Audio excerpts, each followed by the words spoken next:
पहला प्रश्न ये है कि हम क्यों नहीं भगवान के साथ ही हमेशा रहते हैं? क्यों हम भूल जाते हैं भगवान? ऐसा नहीं है कि भगवान को हम भूल जाते हैं। भगवान को भूलने का कारण है माया। हम माया में धरती पे आकर फँस जाते हैं। तो ये कारण है माया में फँसने का, इसलिए हम भगवान को भूल जाते हैं।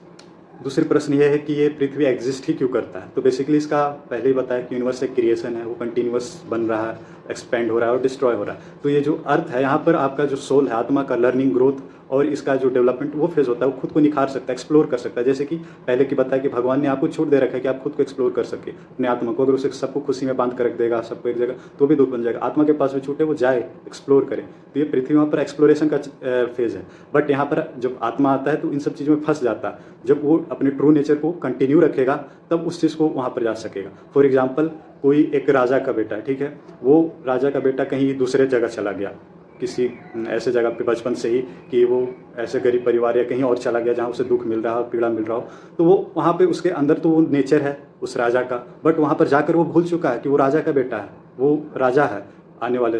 बट वहाँ पर उस वातावरण, उस माहौल में वहाँ का ही होकर आ गया, वहाँ का जो वातावरण उसमें जाकर फंस चुका है। तो जब तक उस चीज़ से निकलेगा नहीं, उसे नॉलेज नहीं होगी कि वो राजा का बेटा है, तब तक उसे ये चीज़ें क्लियर नहीं होगी कि उसका ट्रू नेचर क्या है। तो वही इसका एग्जाम्पल है कि जो आत्मा है वैसा ही है कि वो एक राजा की तरह है, राजा का बेटा, बट वो धरती पे आता है तो वो सामाजिक परिवेश में, संसार में वो फंस जाता है और फिर उसका जो ट्रू नेचर होता है वो खत्म हो जाता है और इसके कारण वो भूल जाता है। बट इसमें यहाँ पर भी आपको ऋषि मुनियों ने योग का, ध्यान का, अध्यात्म का, इन सब चीज़ों से अवगत करवा रखा है। बस उन्हें जानने और समझने का दिक्कत है। तो हम वापस उस स्टेट को रियलाइज़ कर पाएंगे कि हम राजा का बेटा यानी आत्मा है, परमात्मा के हम पुत्र हैं, संतान।